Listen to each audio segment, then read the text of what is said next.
What makes us human? What is life made out of? Anyone answer? Make a guess. Atoms. Yeah, that's part of it. On another scale, what else are we made out of? Nerves. Yeah. What else?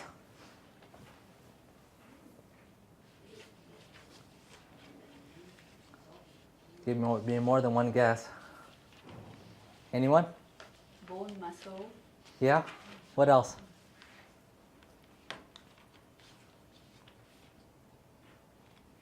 Okay. We're made out of love. Yeah, that's what creates life. That's what creates the fabric of our universe. And this is what chiropractic talks about. We talk about love. We talk about life. Okay. Oh, I kind of spilled the beans on this. What is chiropractic? Or what was your perception of chiropractic before you came in here? Anyone? Fixing body Just- structure. Yeah, that's part of what we do. Adjustments of the bones. Yeah, precisely. Anyone else? Yeah. It's about life. People suffer because of life. So a lot of things that draw people to come in and a lot of things that draw people in pain are things that happen in life. What is chiropractic? Or what was your perception of chiropractic before you came in here? An aspect of life is it struggles. We struggle to live, and those great symptoms. We have this principle in chiropractic. It's called inside out. It's our approach towards solving problems, looking at the inside rather than the outside. So an example would be, if I'm sad, I make myself sad. If I'm happy, I make myself happy. If there's any problems in my life, then I'm responsible for them. So this is what we call inside out. Whereas in school and in general life, we were taught from a very outside-in approach.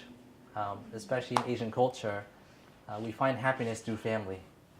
Although this is true, it's not entirely true. Because in reality, what we have to achieve in health or achieve in happiness in life comes from us first. It comes from the inside. Outside in also counts. Like I eventually had to serve people. When my family's happy, I'm happy. But it's the inside out that it has to start up from. In chiropractic, we have something called a triune of life. We have a philosophy, art, and a science. This is what makes us tick as chiropractors. The philosophy is there's innate intelligence inside of us, and that life supports us in all aspects. The art is the adjustments, like someone mentioned earlier. So people come to see me, I adjust their spine. That's the art aspect in which we do. Some people refer it as a science, but it's really a craft. Just like anything. Anything that requires creativity or creation, it's a craft. Even if you're working in finance, it's still a craft. And then the science, it's clear. The anatomy, the physiology, the bones, the nerves. All these things are just parts life creates or love creates in order for us to function. So love exists out of nowhere or something. Some people call it God. And then that love has a desire to build life. It builds us. Just like as parents, we have a desire to make our lives more meaningful. So then we have children. We have families. It makes life more special. It adds meaning to it. We believe in the power that creates life. It's the most powerful force in the universe. And it's something that we get drawn away from in our culture. Because, again, the outside-in principle. The source of health is in our food. The source of health is in supplement.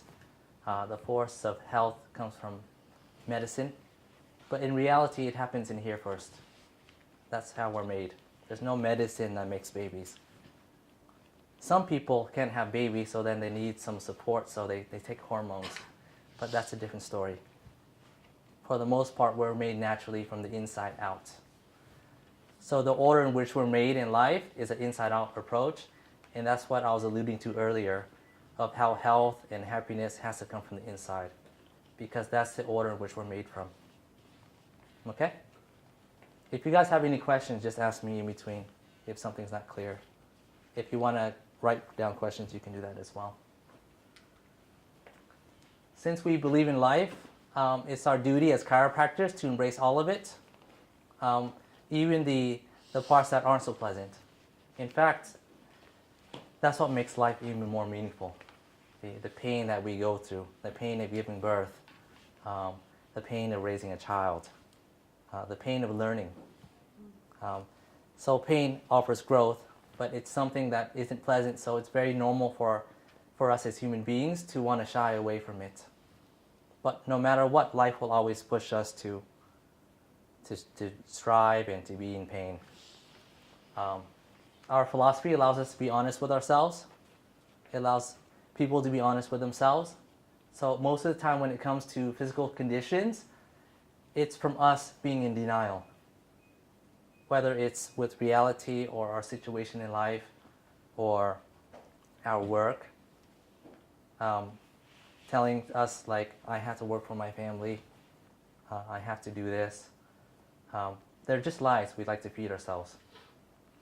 And part of my job is actually to get people to be real with themselves, to reorganize their life in order for them to be happy and to be well.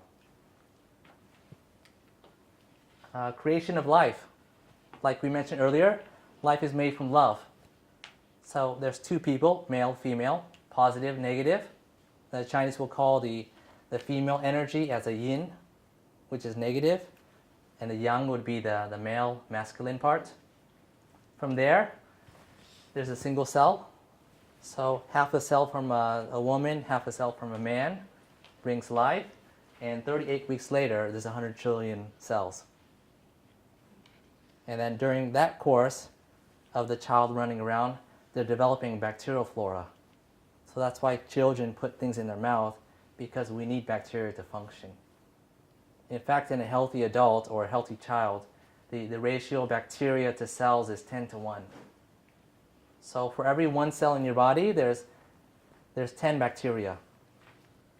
And yet we live in a culture where we're fighting bacteria.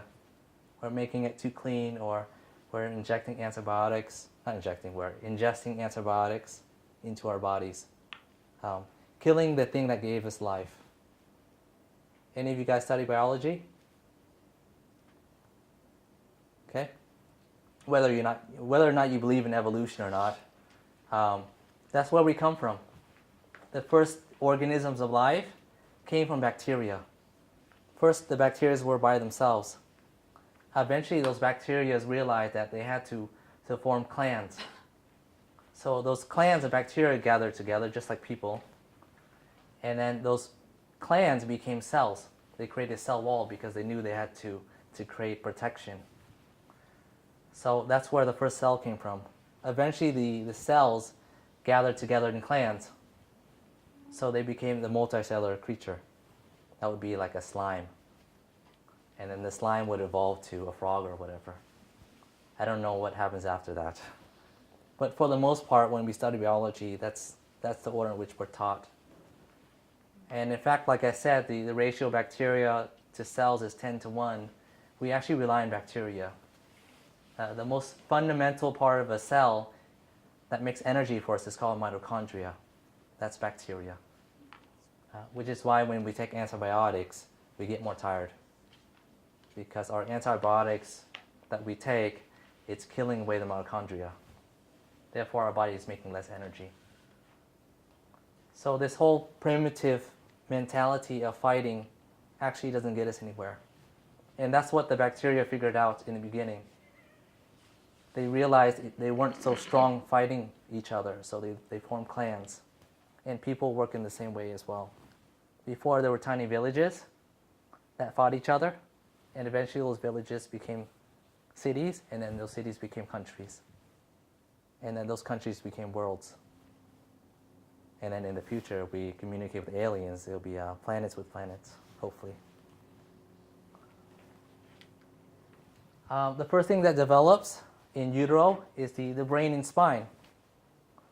These are the courses of action that the body creates. 25 days, it's starting to form. And then next thing you know, the brain happens. The first thing that develops, like I just mentioned, is the central nervous system. It's the brain and the spine. The heart and the other parts are made after that. So again, we're made from the inside out. And this is the real importance of chiropractic, because we deal with the most important accessing center called the nervous system. Vitalism, I'm going to go on a tangent. It's important to know this. Vitalism versus mechanism. Anyone know about this? Okay. In vitalism, life is energy.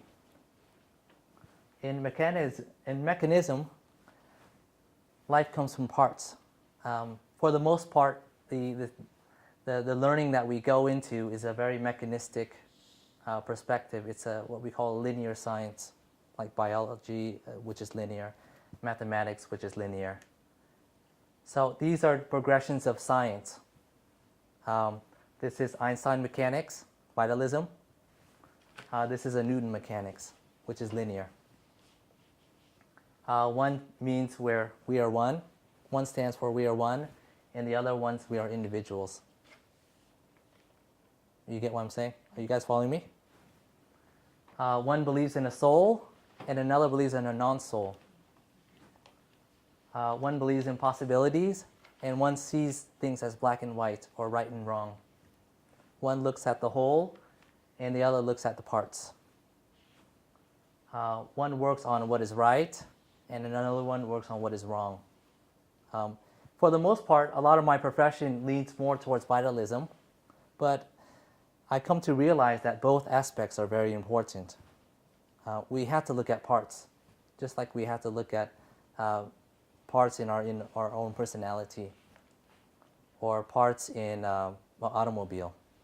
So most of the science that we're living in today is created around this linear mechanics. But technology like GPS and those things are based on calculations in time. So when GPS actually works, it predicts the future. It predicts possibilities. Any questions with this?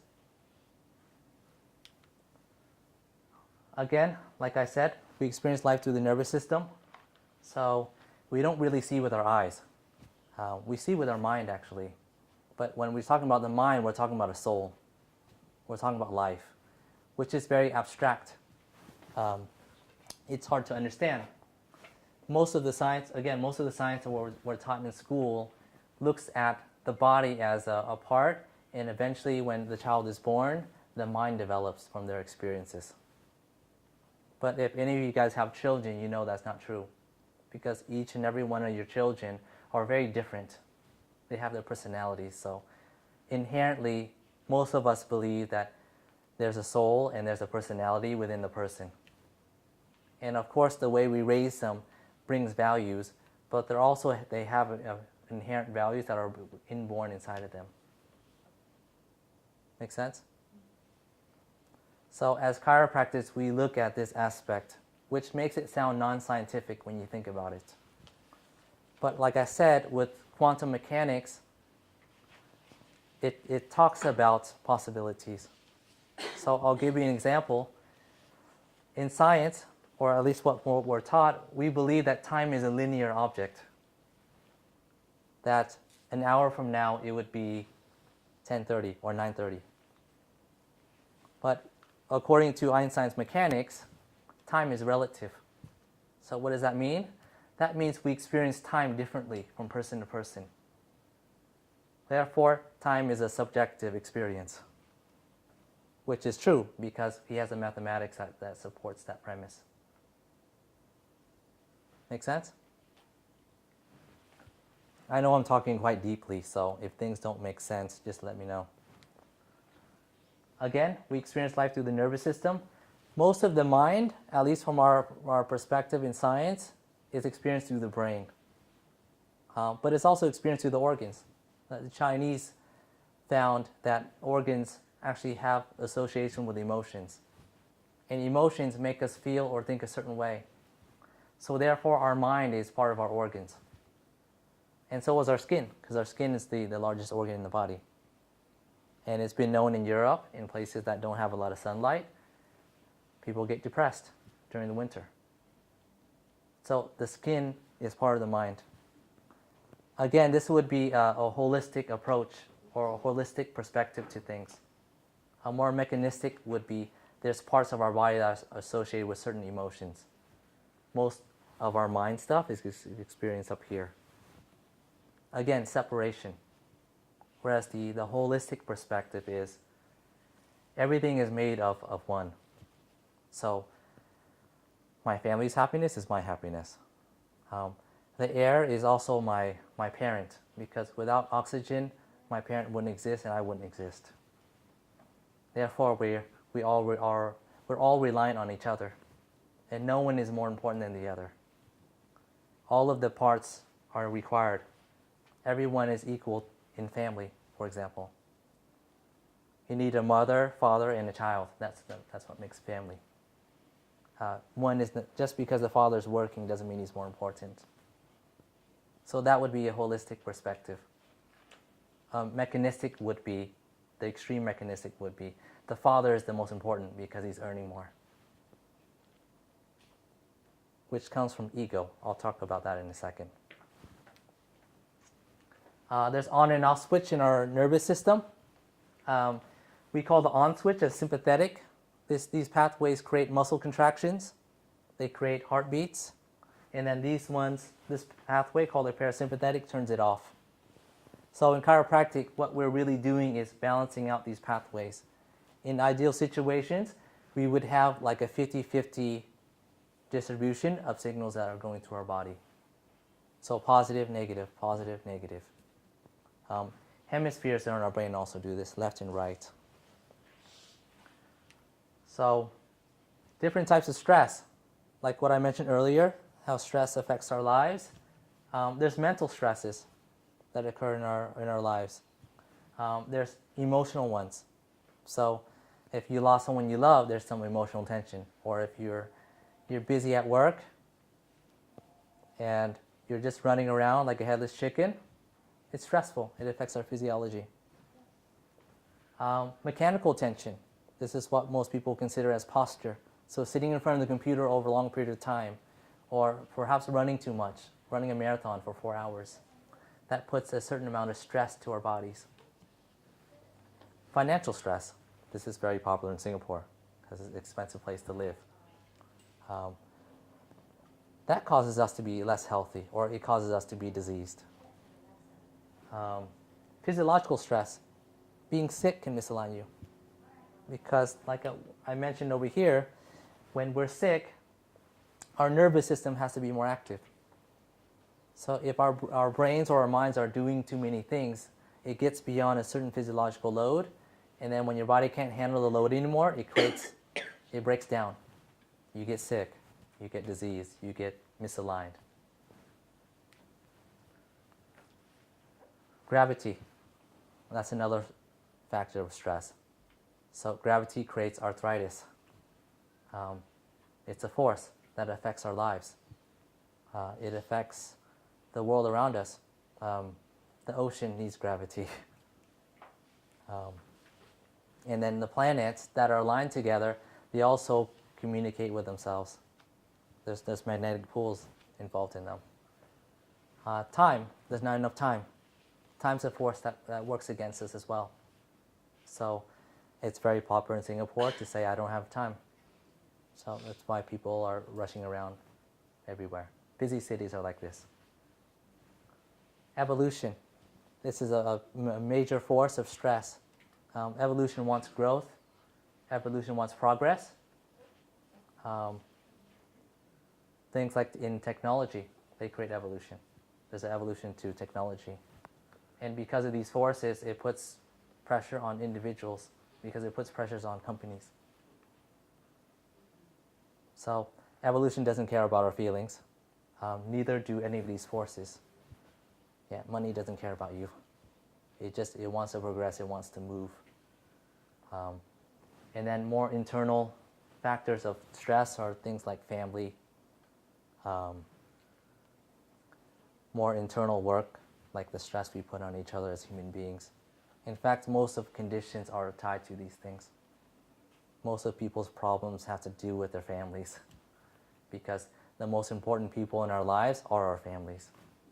So whatever we occupy a lot of our space in, whether it's with work or with family, those are major factors that create disease.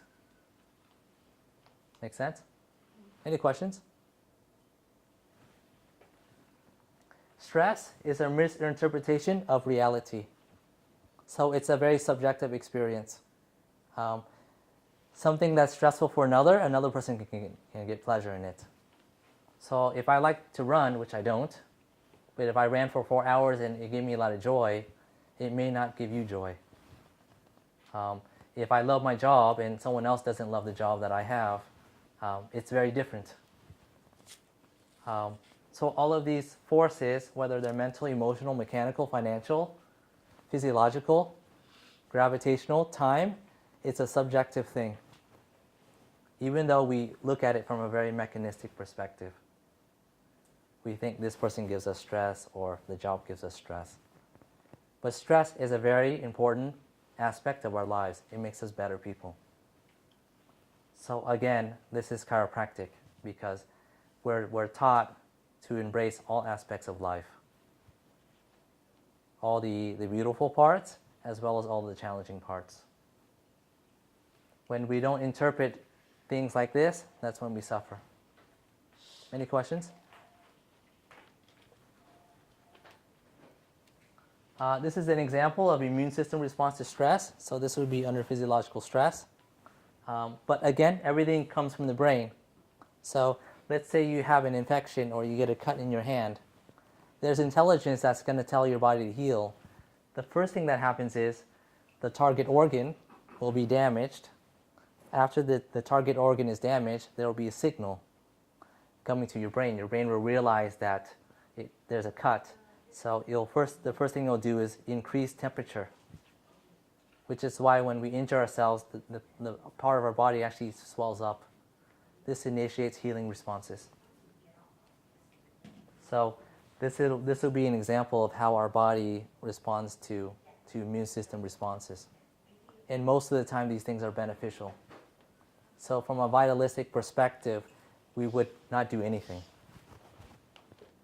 Maybe if you want to be safe, you would just wash the area and wipe it or use alcohol to kill the germs.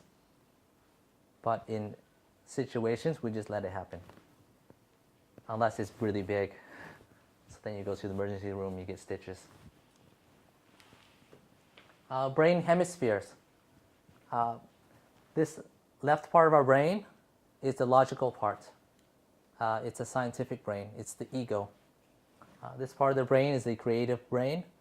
In order for us to be in harmony, we have to use both parts of our brains. But because we're imbalanced as individuals, our brains tend to be stronger in one thing than the other. Some people are more analytical. Some people are dreamers. And when we have imbalance between these pathways, that's when this system gets out of whack. So again, even though these systems are very part related, they're reliant with the balance between the left and right hemispheres. Conscious brain. Only about 10% of our brain is conscious. The rest of the brain is subconscious. The rest of the 90% of our brain function. So that means basically when we're awake, we're only 10% aware of our environment. You're only 10%, we're only utilizing 10% of our brain. That's not necessarily a bad thing. That's just how we're made. The rest of the parts of the brain register information subconsciously. Just like right now, I'm speaking subconsciously. I'm not thinking about it, it's just coming from me. Sometimes I'm thinking. But for the most part, when we listen and when we speak, parts of our brain that register what we we have or what we experience is unconscious. We're unaware of it. And when we walk and when we move around, it's the same thing. We think we're consciously walking, but we're not. If you think about how you got home from work or how you got to work this morning, most likely you wouldn't remember what you even did, because your brain registered your journey home or your journey to work, as a regular event, unless it's your first day at work. If it's your first day at work, you're trying to get acclimated, so you're paying attention to what stop you're going to and all that. Make sense? Again, from a young age, we're taught to think. So we're actually accessing only about 10% of our brain through our education, which is why most of us don't remember most of the stuff we learn in school. Hi. The rest of the stuff we learn, it's from the 90s. So this part of the brain learns, this part of the brain experiences. Most of what we should learn in school should be experiential. And most of the valuable things that we get in life, whether it has to do with raising a child or working, is through experience, is through actions. Saying I love you is one thing, but acting on that is another thing. Make sense? So, what are our stories? That's what creates our lives. That's what adds meaning to it. My intention to have this practice, that's part of my story. My mother's story of birthing me. There's a lot of stories that happened before that. She had to meet my father first, of course. But before that, she had other things to do. Our stories usually cause whatever problems we have.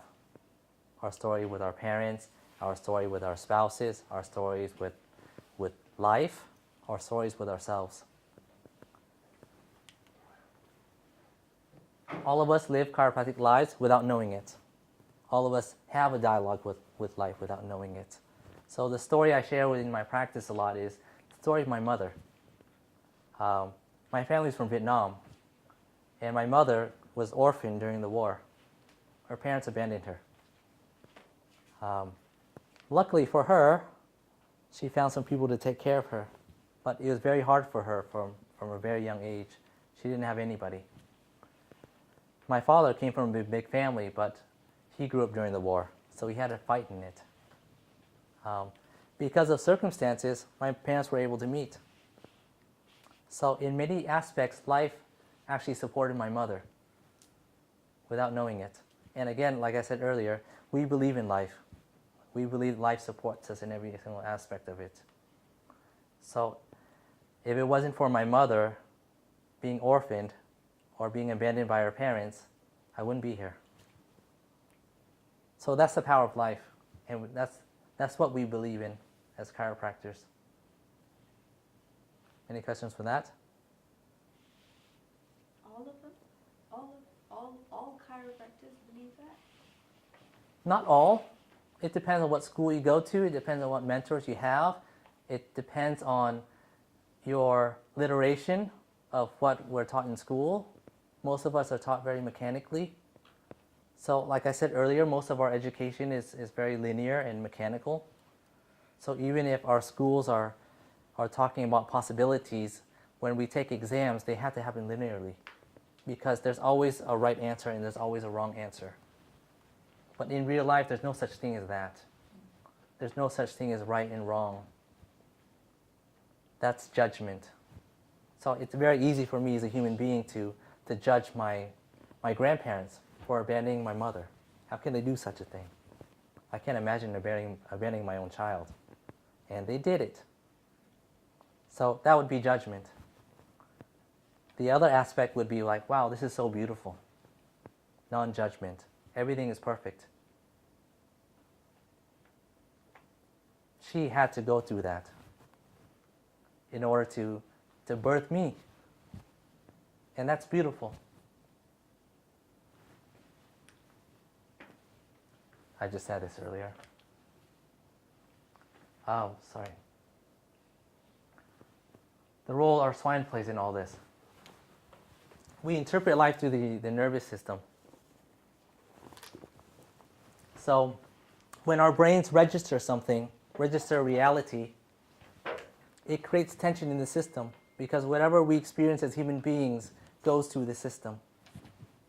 When we're angry, we feel it in our entire bodies. It's not just a experience up here, it's an experience in every fiber of our bodies. When we feel sad, it's the same thing. When we worry about the future, it's the same thing. It's a whole human experience. And it gets interpreted through this system. So I'll show you a diagram of the brain. This is what happens when we see things. Light enters the lens of our eyes. Somehow, through amazing, miraculous things in life, the information of light gets digitized in our brain, just like a code. Just like our Wi-Fi signals, they're just numbers and codes, 0101011111. And somehow our brain processes what we see or what the light brings into our eyes as an image. So in reality, our eyes do not see, they just focus light for us, just like a camera lens. And then it hits the sensor called our brain, mostly the back part because this is the part of the brain that actually sees. And then the image comes up. So we see with our mind, and we experience life through our mind. And we experience suffering through our mind. Again, it's a perception thing. If we don't see reality for what it is, we suffer. That's all suffering is from. So the Buddha said we suffer because we're ignorant. And most of us are ignorant. I can say that for myself. I'm ignorant. I'm looking for truth, but there's a lot of things I don't know. And even the things I do know, I don't know if it's even true. That statement alone is a very scientific statement. Because in science, we're taught never to have a fixed perception of what we see. Always allow our minds to open to discover more truth. Which is why it's almost impossible to ever get facts. Because facts change. The word information means information. So it becomes a slave of itself. Information is a slave of itself. It will always change. And again, most of the things we study in school are information. It will change. And mostly meaningless. So then we go to churches, we read books on spirituality to see what it's really about. We search for truth. We ask ourselves, why do we exist? There's a price to that. So I bring up the example of evolution. Again, if you guys don't believe in evolution, it's up to you. But a long time ago, before we had an intelligent brain, we were dragging our knuckles. We were in this position. So in this position, there was less stress on the brain. Once we got up on two, it changed our perception of the world, and that allowed our brain to evolve. And that's what developed intelligence. But with this intelligence, there was a price. We had awareness. Again, we asked questions like, why do I exist? Which led to suffering. Make sense? So in chiropractic, everything, we look at life for what it is, and there's essentially duality to everything. When there's happiness, there's sadness. When you have more things in your life that are more valuable, you have more to lose. When you want to make more money, you have to work harder. You have to add more value to people's lives in order to do that.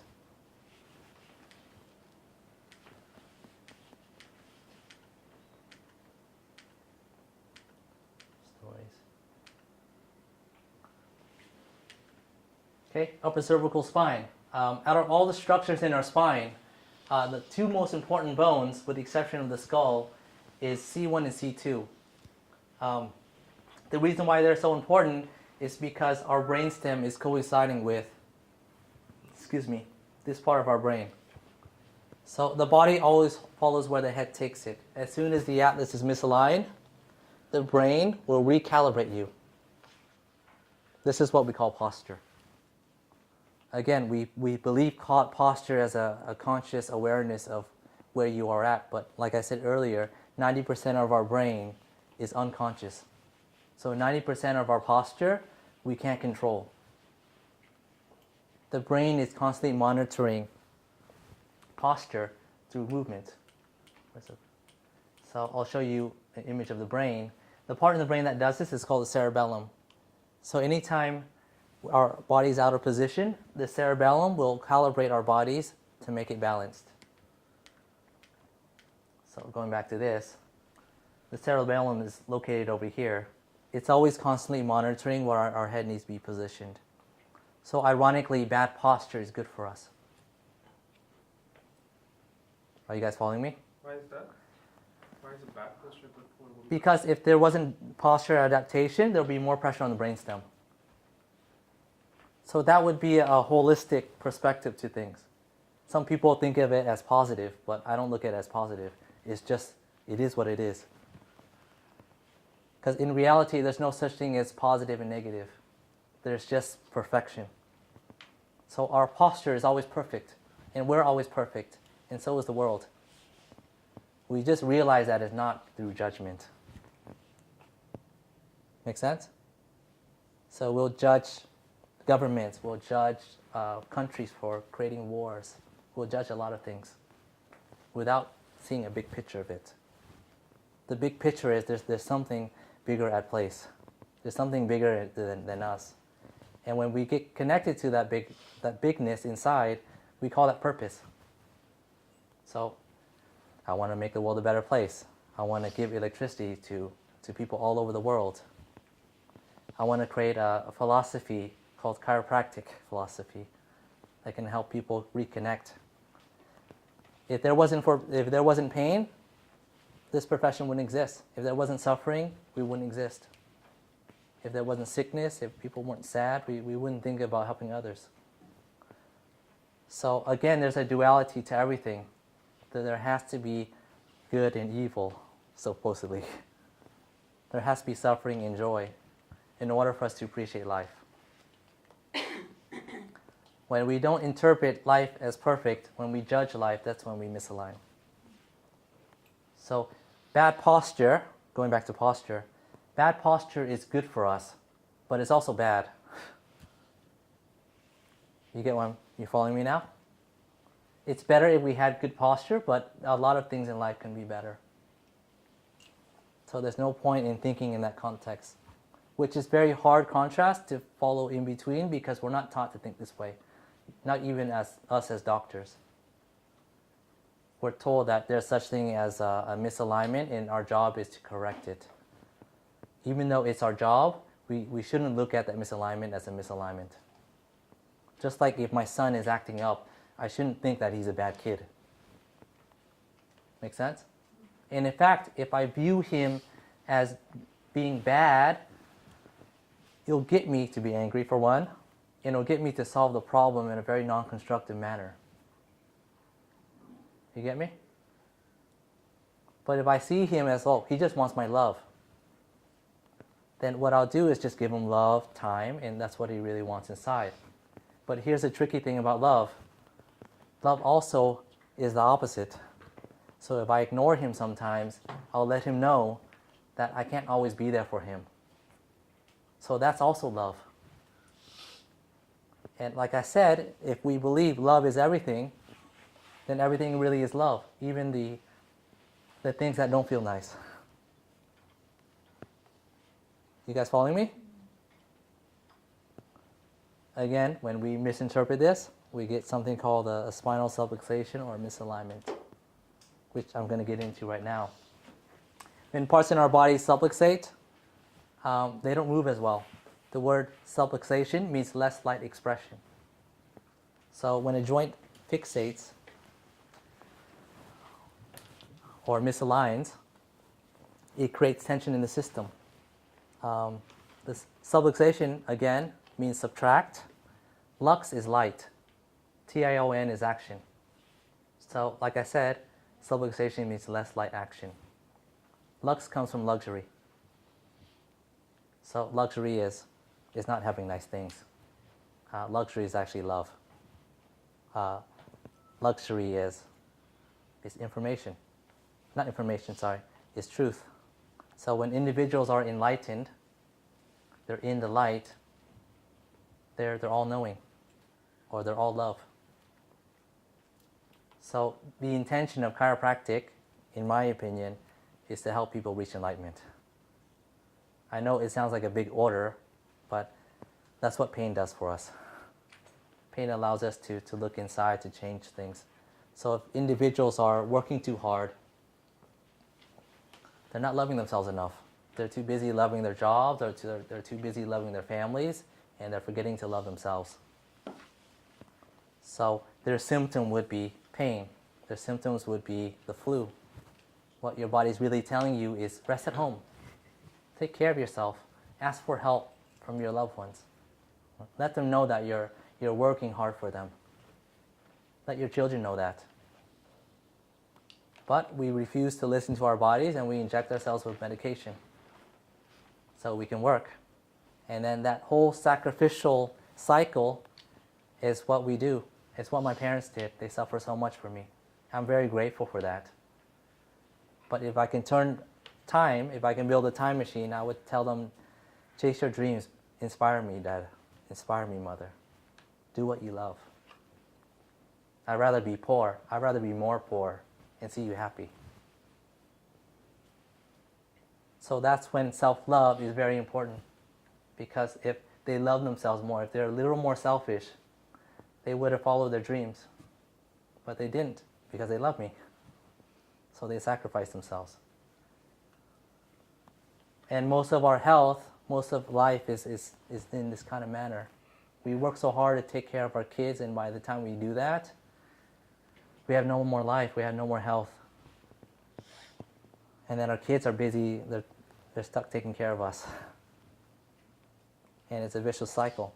When they take care of us, they're not taking care of their own kids. Well, we're taking care of them. And this cycle is creating suffering. It creates more disease. So that's why this inside-out approach, it's far more beneficial for our system. Any question?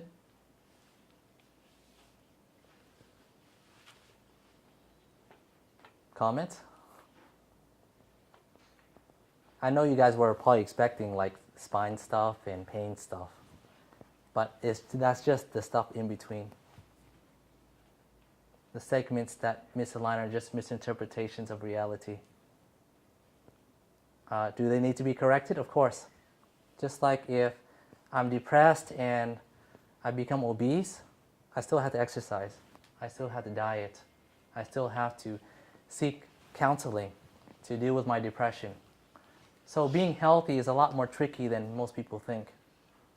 Being healthy requires us to be whole people. In order for us to be whole people, we have to work on ourselves.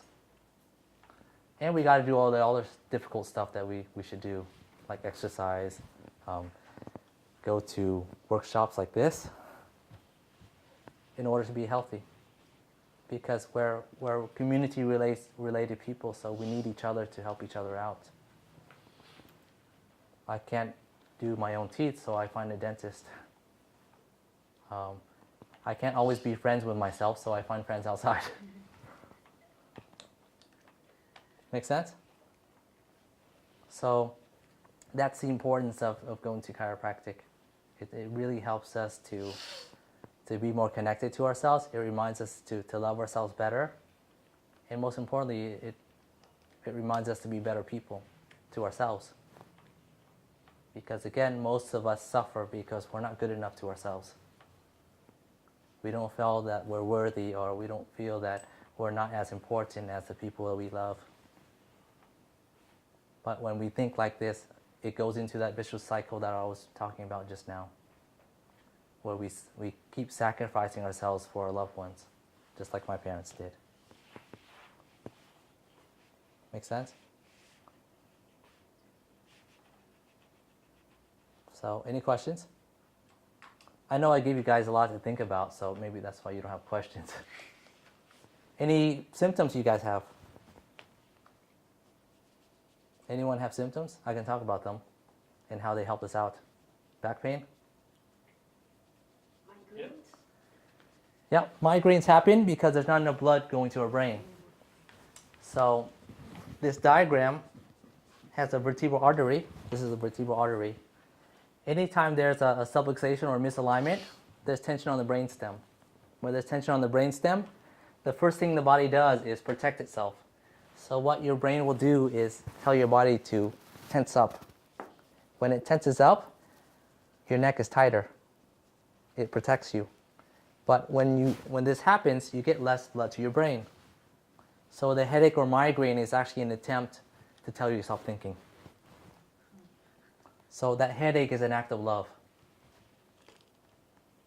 Even though it's better if we don't have it. And like I said earlier, everything is an act of love. We just don't always know because of our ignorance. Just like most people didn't know about headaches until just now.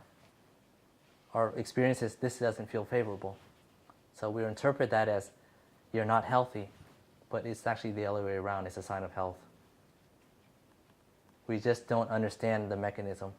And cancer works the same way as well. If you're smoking all the time, there's toxins that are going to your lungs, so the cells need to mutate. They need to form cancer cells. Your body doesn't want to form cancer cells, but they're actually helping you survive. So that cancer is just a mutation of the body in order to survive the harsh environment in which we're giving our body. Sometimes we don't know. Sometimes it's the food. Most of the time, it's the stress. 80% of our health conditions come from stress. 20% comes from the mechanics, like our diet, not exercising enough. Which is why, if you notice, most of my talk is built on the mindset and the brain and the consciousness and all those things. Because I'm trying to tap into the 80%, even though people come here for back pain. But if I'm really real with myself, and I am, I look at people's stories. I ask them, what's going on with your life? Because most of their stories is the root cause of their suffering, whatever it is. And the story could be something deep as, like my mother. I got abandoned. Why did they abandon me for? And as soon as the body has those experiences, it actually registers inside your brain. So there's a neuroscience behind subluxations, or a neuroscience behind misalignments, or a neuroscience behind cancer. So we have an experience in the world. The brain implants it. And if we don't learn from it, this is what the East calls karma, it gets registered in our brains until we learn from those actions. Which is why if you guys have any friends that keep saying all the good guys are taken, that's their story. And they keep meeting the same guys that aren't good. It's neuroscience. They're giving themselves permission not to find a nice guy because they don't think they deserve one. And then all of a sudden, when their best friend meets this really nice guy, they'll say, well, she got lucky. Or he's not that good. And that will be her story until she changes, or he changes, his pattern or her pattern. Until they give themselves permission to find a decent person. Because they believe that they're worth it. They believe that they're beautiful. That they have good things to offer. That's when life will change for them. When they don't change, that's when we get misaligned. So again, most of our misalignments are revolved around our stories. The story of I'm not good enough, or the story of I had to work for my family, which is a very normal one, especially in Singapore, because we love our family so much. I have people to take care of. Make sense? So again, the headaches that people get from it's a lack of love. It's unfulfilled desires. Inner desires that aren't being met because we're not living enough. Because we're not loving enough. So a source of all human problems is lack of love. If we dissect the human condition, it's love, because that's where we come from. So disease, wars, famine, poverty, come from lack of love. You guys following me? And there's a very scientific and organic mechanism to love. It's the quantum. It's the possibilities. Rather than, this is the only way I can do it. I have to work for my family. Again, there's no choice. When you give yourself a wrong or right choice, then you're kind of stuck, you're screwed.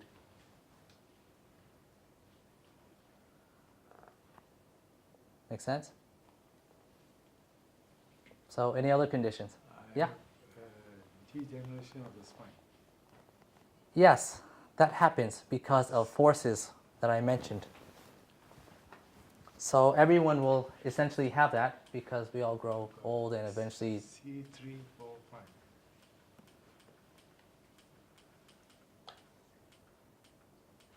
When segments aren't moving, so first, I got to tell you the physiology of how bones are made. Here it is. Bones are made from stress.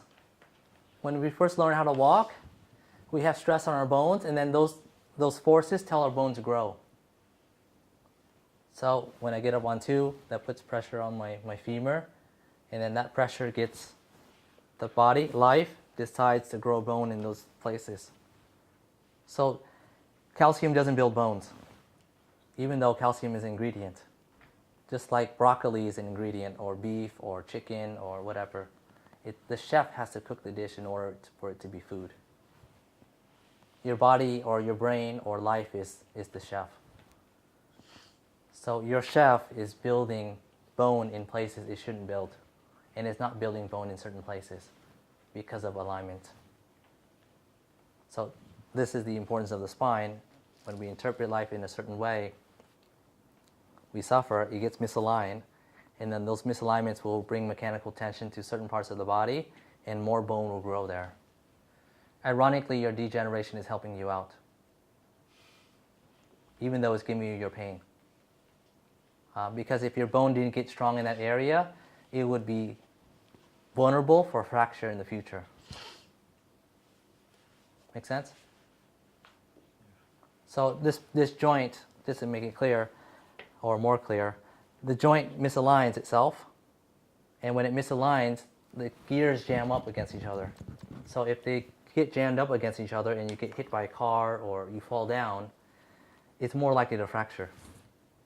So the muscles tense up in the area and the bone develops in this area. So a solution would be to reduce the amount of tension in the segment. When there's less tension, the bone will stop building extra bone there. And then the degeneration will go away, even though we're told it's not possible. So doctors will tell us degeneration is irreversible, but every single cell in our body replaces itself consistently. So a year from now, all of you guys, including me, will be different people. Our body will replace itself totally. Some people say it's as little as like 6 months. So if we change our life enough, and we change our patterns enough, we can change our problems. They don't have to exist. Make sense? We just have to do the right things in order for that to happen. And of course, if we live on the earth longer, time is a factor. So time works against us. The longer we live on this earth, and the longer we have problems, the more it accumulates. Just like debt. If I owe money, time is really against me. If I have assets, time helps me. So time is not an evil thing. It actually benefits us depending on how we position ourselves. Make sense? Just like time will help you with your family, because eventually your kids will have grandkids, and maybe if you live long enough, you'll have great grandkids. So time helps you. But it also works against you. But because of that, it makes your life more precious. Every time you spend time with your loved ones, you really hold it special. A lot more precious than if you were 4 years old. Make sense? So degeneration is actually, it's love. it's better if it doesn't happen. If you went to see a chiropractor when you were 12 up to now, you probably wouldn't have your things. But we don't live in that world, and there wasn't a chiropractor in Singapore at the time anyways. So your suggestion is don't do anything for the degeneration. Well, get chiropractic care. Exercise. Be happy. Stop fighting with life. Which is very hard. Yeah? So sorry. How about I actually fractured my tailbone, and then I think my gel in my disc is gone. So how do I go about? Is there any Discs are harder to restore because you don't have a blood supply. Bones? The gel in my disc. Yeah. Bones have a blood supply. Hair has a blood supply, so if I get a haircut, my hair will grow. Hopefully for as long as I'm alive. But disc doesn't have a blood supply. After the age of 8, your body stops sending blood to the disc. So the only way you can get movement, or the only way you can get nutrition to the disc, is through movement. But if you're fixated or subluxated or misaligned, the disc stops getting nutrients. And when it stops getting nutrients, it dies away.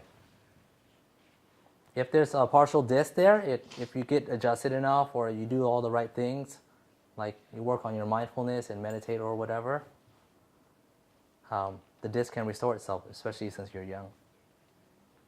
If you're older, then you're working against time because the life force inside of you is not as strong. That being said, some 80-year-old men are having kids.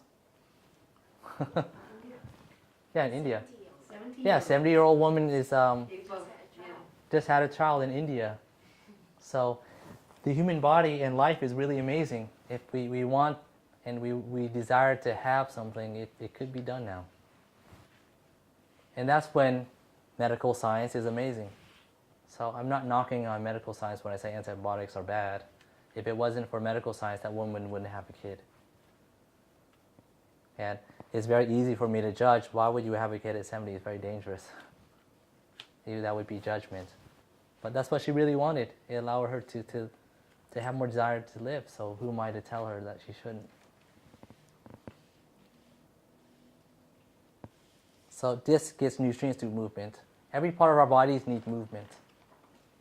Every aspect of life needs movement. So we have to move in our careers. We have to move in our relationships.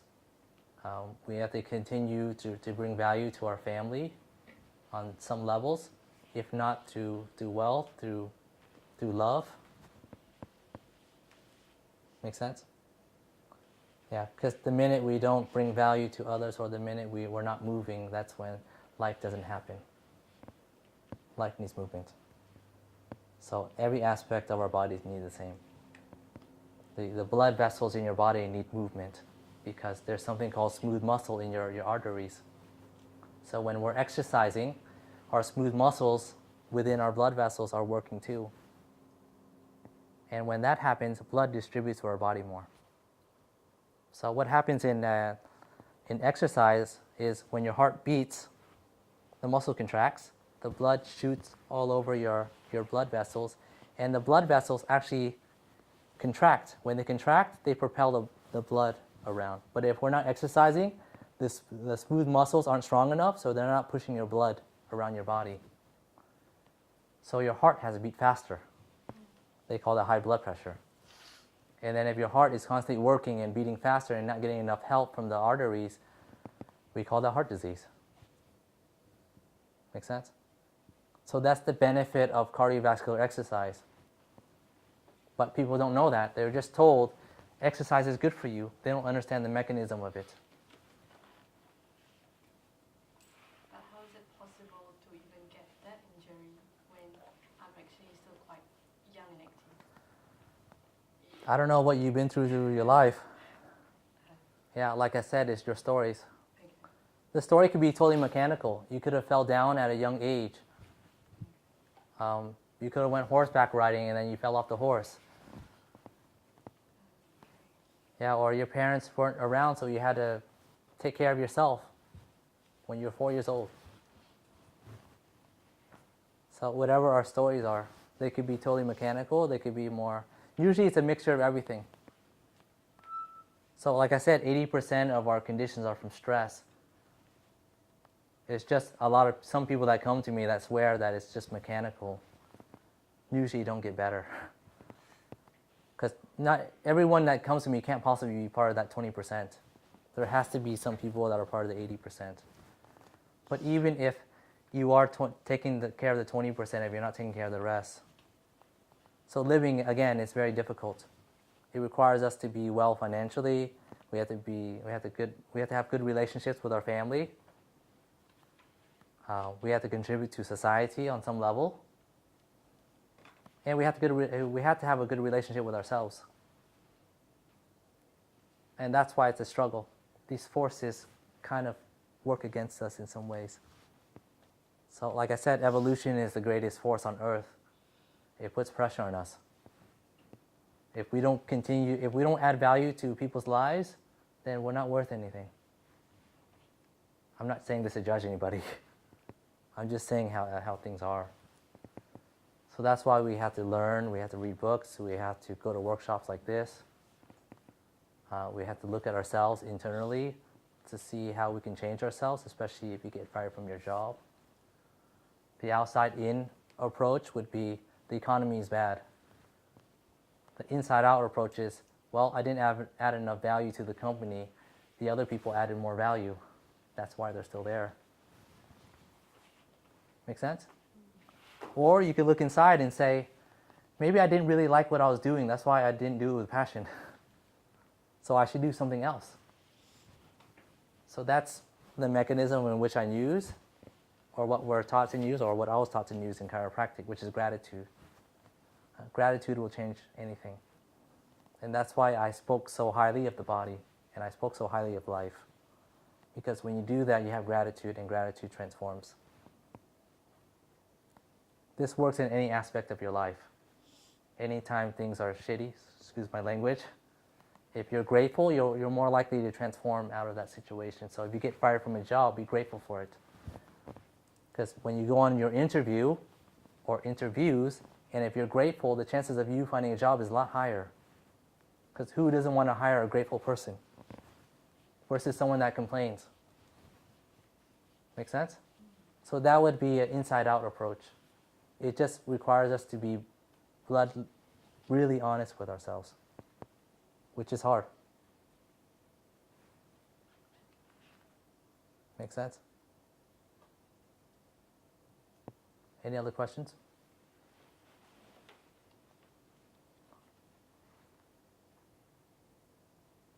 Yeah. Yeah, the nerves that control your hand come from the lower neck. So if there's any degeneration or nerve impingement, or in some cases a slip disc, it'll impinge the nerves that go into your hand, and you'll feel the numbness. So it's from a lower cervical thing, mechanically. But going back to the upper cervical, when the upper cervical misaligns, the body creates posture. And then when you have bad posture, it puts tension on your lower neck. So most of our spinal conditions come from the upper cervical. Because this segment interprets life. Any signal that comes from the brain to the body goes through the atlas. And more nerves pass through the atlas than the entire spine combined. So most of the misalignments come from these areas because of higher electrical impulse, or nerve impulse, whatever you want to call it, and more movement. So the impingement or the numbness is from the lower neck. But the mechanism is, again, your story. Bad posture. Yeah, but bad posture doesn't come from nowhere. So posture, I didn't talk about this. Posture comes from the brainstem. I did talk about that. Where's the brain diagram?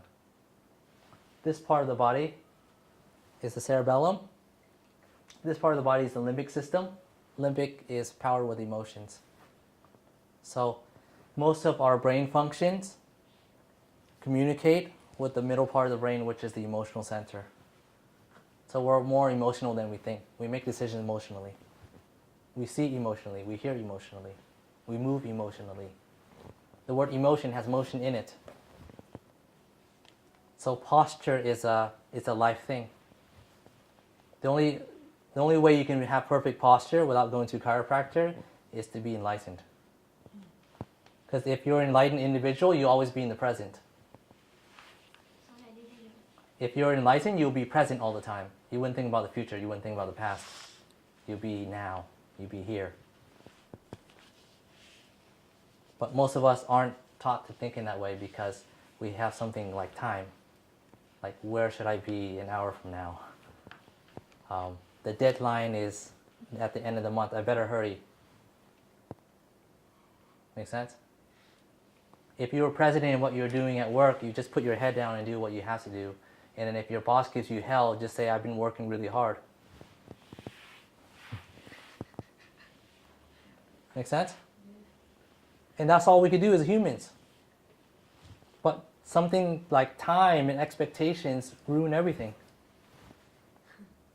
Then there's judgment. You're not working so hard. And then that puts more pressure. It makes you feel more depressed about yourself because you're working hard and you're not being appreciated. So then your posture will be like this. If you're in power, you'll be like this, like, yeah, I'm the man or the woman. I try my best. I'm very proud of myself. I'm a beautiful person. What do you want from me? That's owning your power. And then when you say that, when you have that dialogue, they respect you more. And if they don't deserve to have you. Make sense? If we lived in a culture where we respect ourselves like this, people wouldn't run us over. So that would be the inside-out approach. The outside-in is bosses are mean. The inside-out approach is we make the changes internally. It develops a culture. People start talking like us too. And then we start respecting each other. So that's how change happens within. It doesn't happen from the outside. If we wait for the world to change, nothing will change. Make sense? So I know I gave you a deep answer, but posture has a role in it. And certainly sitting down for hours is not a natural thing. We didn't evolve that way. We evolved through movement. When we got up on two, if we didn't move, we die. So our body's physiologically made to move.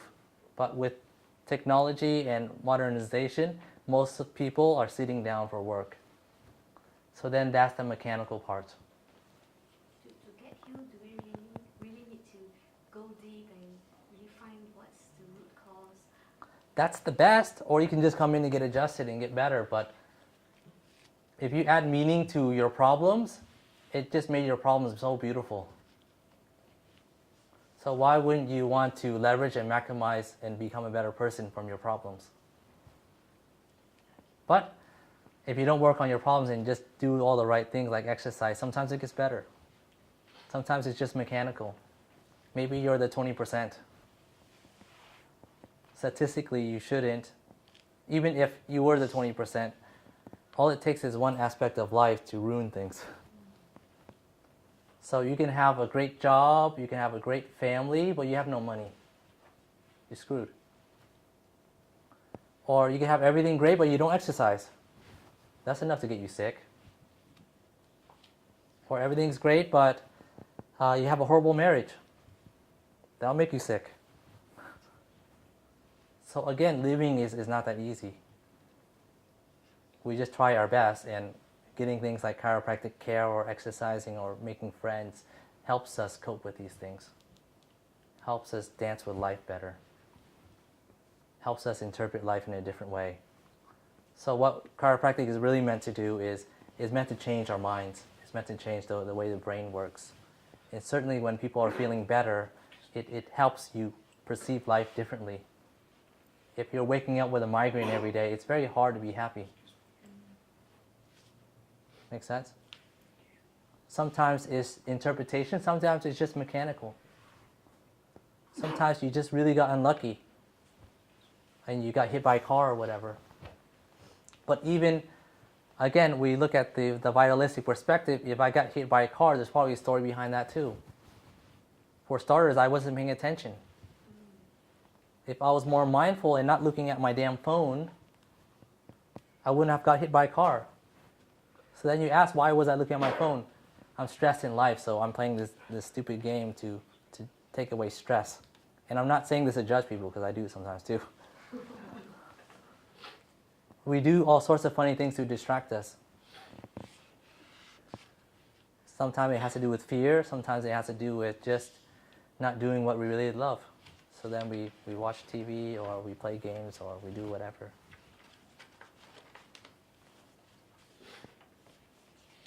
How about What's that? rheumatoid arthritis? What's the cause of it? Joints swelling and all Usually that has to do with, stress. well, stress. Rheumatoid is when the body attacks itself. It's an autoimmune disease. So for people with rheumatoid, I would ask them, why are you fighting yourself? Who are you fighting inside? Are you fighting your mother, your father? So it could be aspects like that. It could be totally genetic. But most diseases, even though they said rheumatoid is genetically linked, 5% of all diseases, including rheumatism, has to do with stress. Or 5% of diseases are genetic, I mean. 95% of the time we can change our health. So most of the time we're responsible for our problems. So in some cases, medicine is the only way, if you had it for a long time. So I wouldn't be against medicine. But I've gotten people off meds before, and I've gotten people to reduce their dosage at the very least. Because with rheumatoid arthritis medication, it puts a lot of strain on the heart. So even if you get stronger bones, you can die of a heart attack. Renal failure. Yeah, Got renal failure. stress. Which is worse. So you're better off not even taking rheumatoid. You're better off not taking medication, because I'd rather have a broken bone than a heart attack any day. So it's really perspective. And most of the time, if we change our lifestyles enough, we don't really need to take medicine. Sometimes people need it. Sometimes no matter what I do, I still get the problem. And I can't explain why people get it. But at least if I say most conditions are 95%, there's a 95% chance we can change it. Does it answer your question? So most diseases can be either cured or prevented if we have the right strategy. But if you have your problem for longer, generally it takes longer. So it's hard to reverse time. If I smoke for 20 years and then suddenly I stop, I still have 20 years of stress, so I'm still vulnerable for lung cancer. Even if you shoot or you do a biopsy on me a year later, my lungs will look totally healthy and normal. There's still vulnerability. Even if you smoke, your lungs can actually reverse itself. So quitting smoking is always something you can do, and you won't get cancer, but sometimes you will, because you smoke for so long. So there's limitations of matter, which is the principle in chiropractic. Everything has its limits. Sometimes when those bodies have its limits, we need to rely on medicine. It depends on how conservative we want to be. I'm just the super extreme. I would test life because I believe in life so much. My wife just gave birth. No. Yeah, thanks. She did it in less than an hour. It took her like 10 minutes. Birth is about finding your power. So she actually believed in herself more. She believed in the power of innate. She also worked on a lot of her stuff, like the internal stuff that she was holding, all the negative she ever heard from herself. And the birth was like day and night. Our first child took longer. It took like 16 or 15 hours. He took longer to come out. This one was like 10 minutes. The water broke, and less than an hour later, she delivered. By the time the doctor came, she was born already. My daughter was born. So I've seen life. I've seen the magic of life And I've heard a lot of stories as a student. One of the stories from my favorite author in chiropractic is from Joe Dispenza. He broke his spine in the 80s. A car hit him while he was cycling. And he worked on himself when he was paralyzed in the hospital. He didn't do spinal surgery. He just meditated. He was grateful. He wouldn't think about the things he would lose if he doesn't walk. He wouldn't be angry at the woman that hit him. And he healed himself in 10 weeks. And this is not the first story I heard. I heard a lot of stories like this before too from other chiropractors. So I see it happen time and time again.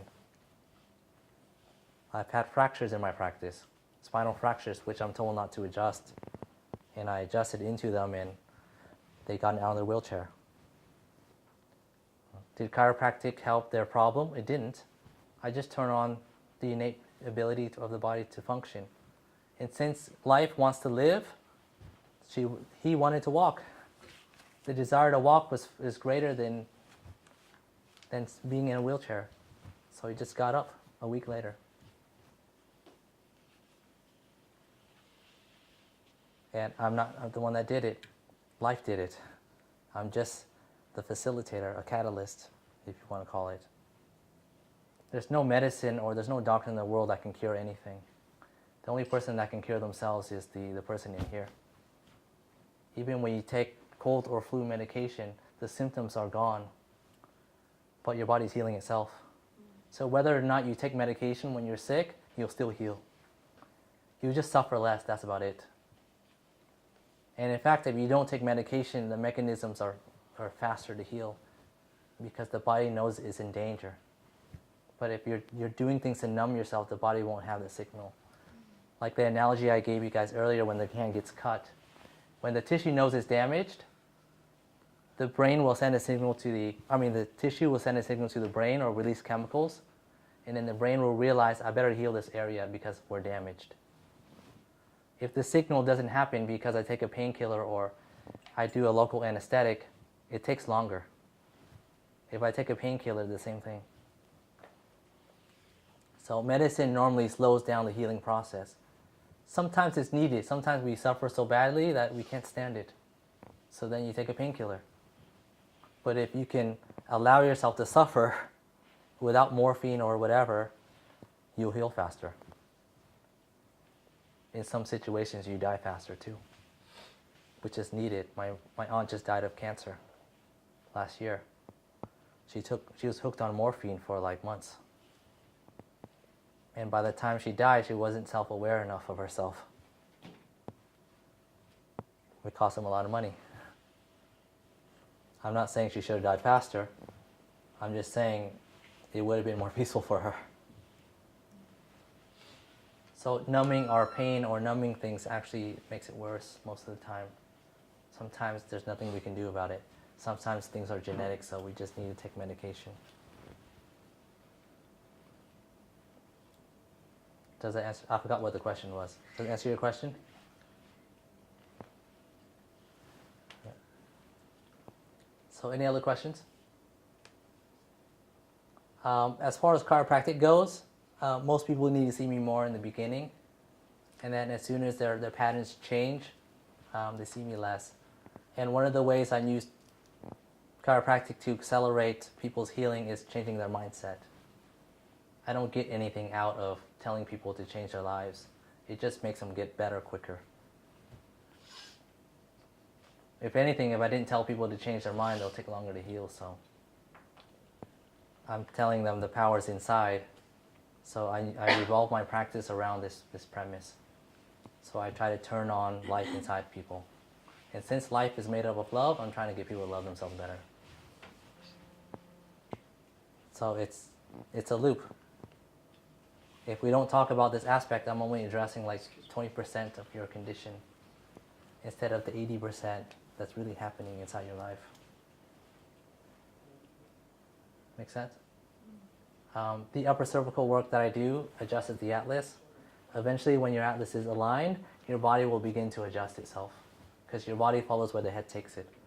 So if we can realign the head, the body will follow it because everything exists for the brain. The brain is made first. So we can't live without the brain. It's the most important organ in our body. So the body will do whatever it takes to preserve the head, even if it gives you bad posture.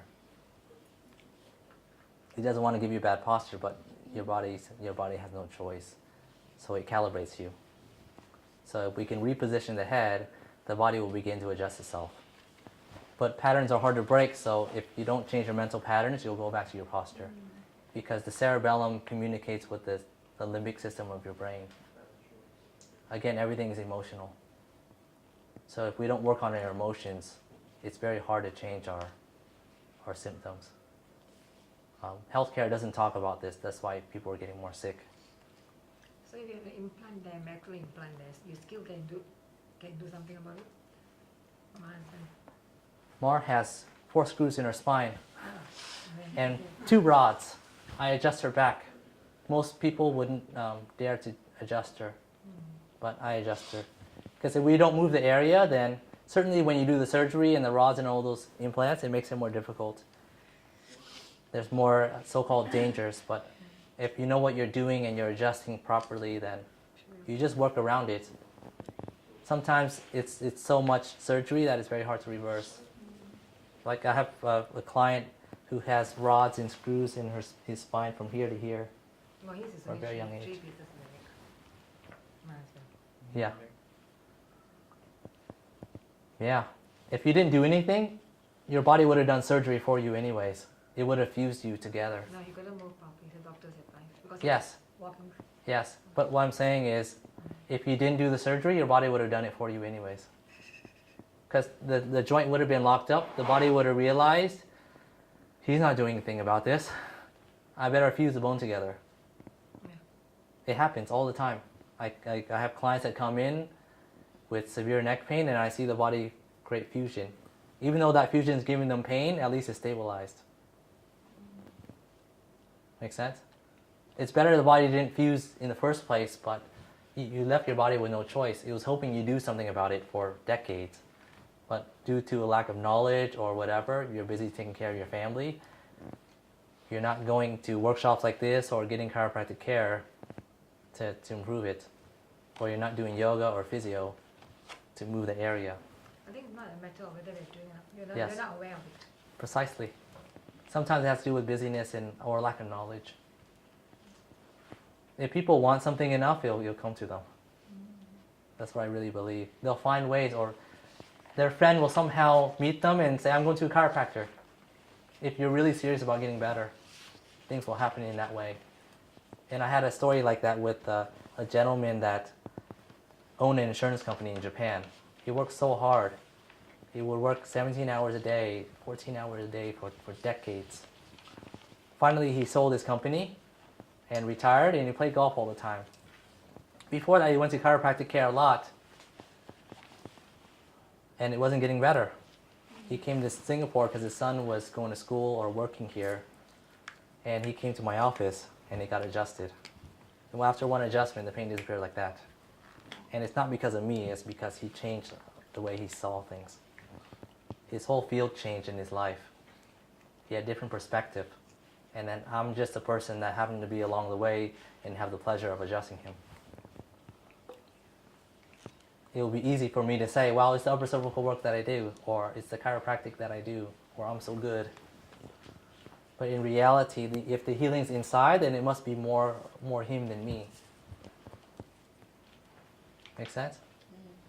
But certainly when you're going to someone that really believes in chiropractic with all their heart and guts, the odds of you getting better is a lot higher because there's so much faith and there's so much belief in the system. So if you don't believe in what you're doing and you're doing it, it's not going to work.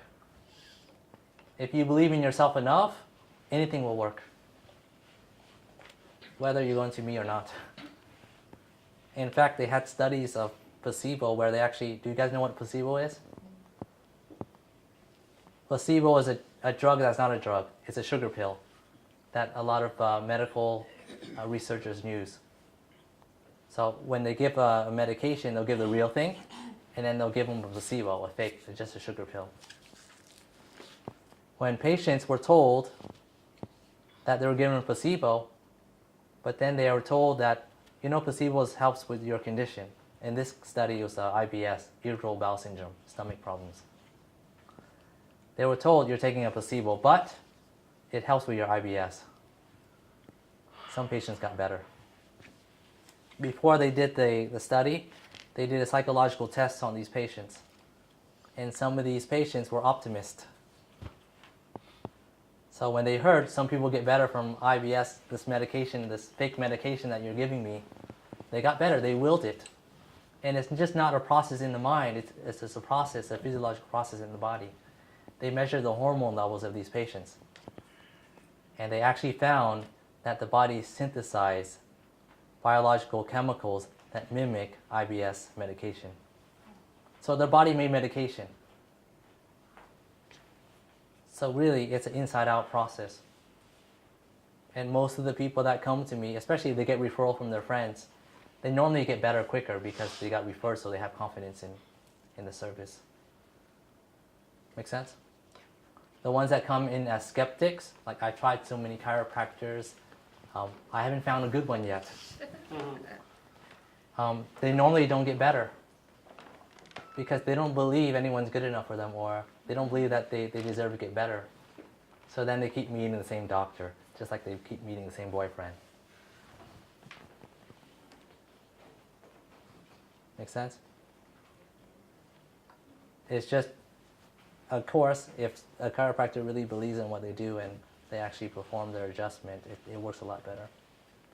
And it took me time to get there. In the beginning, I didn't really believe chiropractic to the capacity that I did because I didn't have enough experience.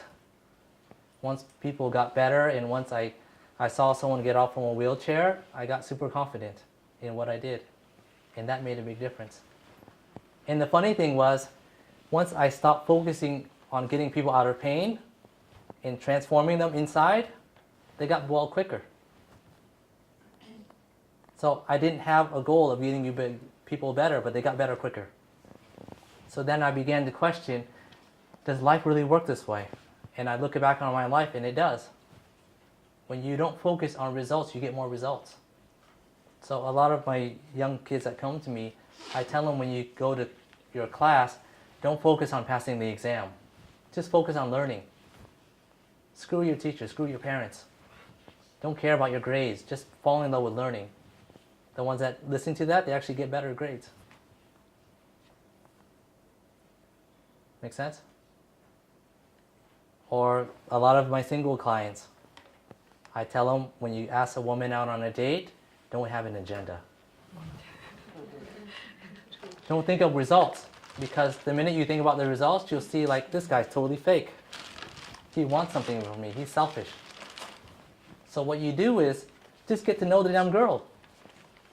Ask her about herself, meet her family, do whatever it takes to know who she is. And if somehow you guys gel well together, you get married. So most instances in life happen when we don't focus on results. When we go outside and we make friends, we don't think whether this person can be a friend or not. Because if we think like that, we'll start doing things that are very fake and disingenuous. Then they'll think, what's this person want from me? It took me a long time to figure out the date thing. Before I met my wife, I was always trying to make other women happy. I was trying to do things for them. And initially I thought I was being selfless. But in reality, I was very selfish. I wanted them to love me, which is a very selfish idea. The minute I let go of that because I didn't care anymore, they liked me better. So then I realized, what if I do this in my practice? What if when people have pain, I'll tell them, I don't care about getting them out of pain. I'm just going to do what I have to do. They got out of pain quicker.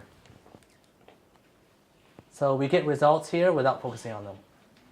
We have a higher vision and a higher goal, which is to love yourself better, which is not that easy to do. It's very hard, actually. It's very hard to master love. It's very hard to master life. Most people don't achieve it. And if they do, they're sacrificing something. So the analogy I like to I tell people is Jesus was a horrible son. So even someone so great, he was a horrible son to his mother. His mother watched him die. Buddha left his family. He abandoned his son right when he was born. So he was a horrible father. So even great men have trouble living life. Great men, great women have to sacrifice something. And that's life. If you want to do something amazing, there's a price to pay. So in many instances, being ordinary is actually extraordinary. Not having so much desire to help people or change things, but just to exist. That's special. Make sense? Yeah, Lee Kuan Yew, the person that ran the country, he sacrificed a lot of things. He probably wasn't always around his son. The country was his child, but it didn't allow him to be a father all the time. I'm not saying he's a bad father. I'm just giving an example. Not many individuals have it all together to really. No one in history has actually been able to do it. Because I like to study people. So, any questions? Anything regarding chiropractic care? The adjustments that I do on people, they're just meant to kickstart things in people, that's all. What happens when I adjust people's spine is there's a register that the spinal cord experiences, and then it changes the way the brain functions, hopefully. But if people don't want to get better, nothing I will do will help them. Someone really has to desire to change something in their life. And the more they change things in their life, the faster they get better. I've had scoliosis cases. If you guys watched the testimonial from Joyce on our website, she had scoliosis. She went to other chiropractors. And she wasn't getting better. She spent a lot of money with them. She spent a lot of time. But once she began to change her life, her spine straightened with the adjustments. But mostly it was her, giving credit to her. But I had to work really hard to convince her that pain is not the problem. That's always the hardest thing to change in people's minds. Because when you're suffering in pain, you want to get out of it. It's very natural to get out of it, want to get out of it, instead of looking inside. But when you're in pain, you find more wisdom. The times in our lives where we grow the most is when it's painful. When we learn how to read, it was very painful to learn how to read. But once we learn how to read, we're able to expand our mind. We're able to look on the internet or read a book and expand our knowledge. So reading is important. It's very important. It's something kids don't want to do because they just want to play all the time. But we make them do it. It's beneficial for them, just like it's beneficial for us. Yeah. So we're giving a special for anyone that's entered this workshop. For $80, you'll get an adjustment and you'll get a spinal scan, which we'll talk about once you do the scan. Okay? Yeah, thanks for coming. Thank you.